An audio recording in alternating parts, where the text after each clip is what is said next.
You are not dull. You are not socially clumsy, but there is something quietly eroding your presence. And I can almost guarantee you don't realize you're doing it. And once you see it, everything changes. So let's correct it, starting with habit number 1, this first habit. Alone can completely shift how people experience you. Habit number 1 is what I call the self-shrinking reflex. It's the unconscious tendency to make yourself just a little smaller than you truly are. And no, I don't just mean physically though. Yes, some people literally fold inward. What I'm talking about happens on a subtler level, energetically, emotionally, and vocally. It sounds like, oh, it's really nothing, or it's fine, don't worry about it. Or my personal favorite, someone gives you a compliment, and instead of letting it register, you instantly push it away.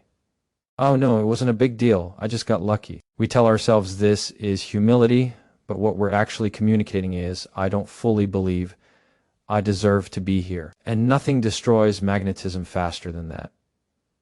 Now let me be clear, when I talk about magnetism, I'm not talking about pretending to be someone else. Magnetism isn't performance.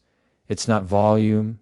It's not charisma tricks. It's not being on. Magnetism is the quiet pull people feel when someone is settled in their own skin. It's an identity you inhabit, not a character you play. And it matters because magnetic people make connection easier. Others listen more carefully. Trust builds faster. People feel calmer around them. The most magnetic individuals are rarely the loudest or flashiest. They're simply the most themselves. This isn't about adding anything artificial. It's about removing the things that block your natural presence. A quick person. Truth. I used to be intensely shy, hide in the bathroom during school dances, shy. I never felt like I belonged anywhere, any room, any setting. And once you carry that belief, people respond to it. It becomes a self-fulfilling loop. You assume you don't belong, so you shrink. Others interpret that as disinterest or distance. You get overlooked. And that reinforces the invisibility you feared in the first place. It took years and a lot of internal work for me to realize something simple but profound. I didn't need to earn permission to take up space. I already had it. I just wasn't claiming it. Social psychology shows that humans are drawn to clarity. Clear posture, clear tone, clear signals of self-acceptance. Shrinking blurs those signals. It makes you harder to read. And when you're harder to read, you're easier to ignore.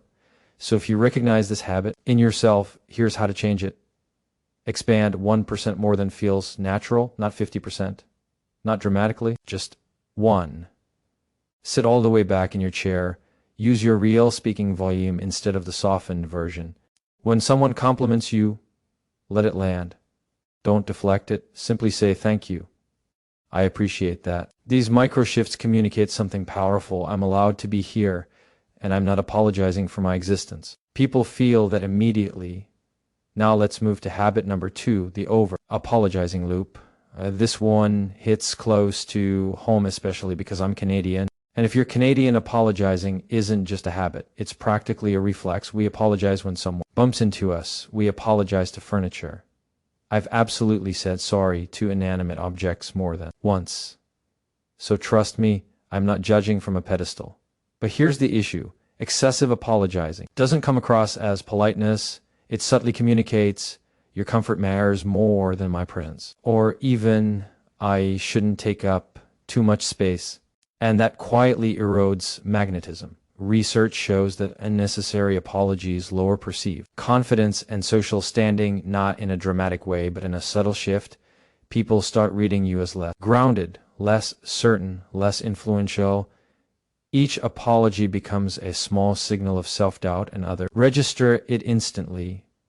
When I was a medical student, I apologized constantly for asking questions, for interrupting, for existing in hallways. And because I did that, people began to assume I should be apologizing, that I was in the wrong or an inconvenience, even when I wasn't. It took me a long time to understand this truth.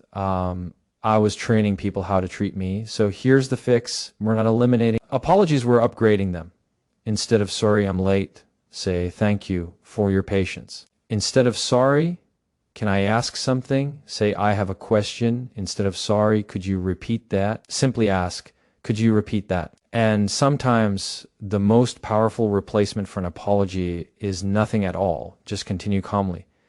Because people who don't apologize for existing feel magnetic, not because they're rude, but because they trust themselves enough to show up fully. Habit number 3, over-explaining. This one is tricky because it doesn't feel like insecure. It feels helpful, thorough, considerate, but what it signals is, I don't trust that what I said is enough. Or worse, I'm preparing for you to judge me and second-guessing. Yourself in real time drains presence fast. Over-explaining looks like this, you answer a question, then add multiple disclaimers, extra clarifications, a bonus explanation just in case. Or someone makes a facial expression. Maybe that's just their face and you launch into justification mode. Then there's the classic phrase we tack onto everything. Does that make sense? It sounds polite, but it actually communicates uncertainty or a need for validation. The moment you outsource that validation, your magnetism drops. When I first began coaching, I explained everything. Simple questions got documentary level answers. Not because clients needed it, but because I was afraid of being misunderstood. And yes, I ended almost every segment with, does that make sense? The more I explained, the less confident I sounded. Once I learned to trust my first response and let it stand, everything shifted. People leaned in. They listened more closely. Trust increased. Communication research shows that excessive concern about perception changes vocal tone. Speech becomes tentative. Listeners subconsciously interpret that as uncertainty. Magnetism thrives on grounded ease. Over-explaining suffocates ease. So here's the adjustment. Finish your thought and stop one sentence earlier than feels comfortable. Replace does that make sense with let me know if you want me to go deeper. I can expand if you'd like, or simply silence. Magnetic people don't persuade, they communicate. Clearly, calmly, and without asking permission. Habit number 4, the validation chase. This is the habit of constantly scanning reactions to evaluate yourself. You're speaking, but part of your mind is busy tracking faces. Do they like this? Do they agree? Should I change my tone? The moment you do this, you leave your body and enter performance mode. You're no longer present, you're observing yourself from the outside. Psychologists call this high self-monitoring. In moderation, it helps adaptability. In excess, it correlates with social anxiety, weaker vocal presence, reduced leadership, perception, and lower trust. Presence isn't a performance, it comes from trusting your own narrative. When you search for validation, you're waiting for permission to exist. In real life, this looks like adjusting mid-sentence because of a raised eyebrow, rushing your point, bracing for judgment. Ironically, the more you chase validation, the less you receive it. People respond to grounded energy, not energy that's asking for approval. So next time you speak, say your thought and resist scanning the room. Let silence be part of your presence. Let your words stand. Magnetism begins when you stop outsourcing your self-concept. Habit number 5, the neutral persona. This is the habit of smoothing your edges so you are universally acceptable. It feels safe, but it comes with a cost. When you try to be liked by everyone, you become memorable to no one. Not everyone will like you. And that's okay. Even kind, thoughtful, warm people are for everyone. You don't need universal approval, you need resonance. I once received 2 comments on a video minutes apart. One said, it changed their life. The other said, I was annoying.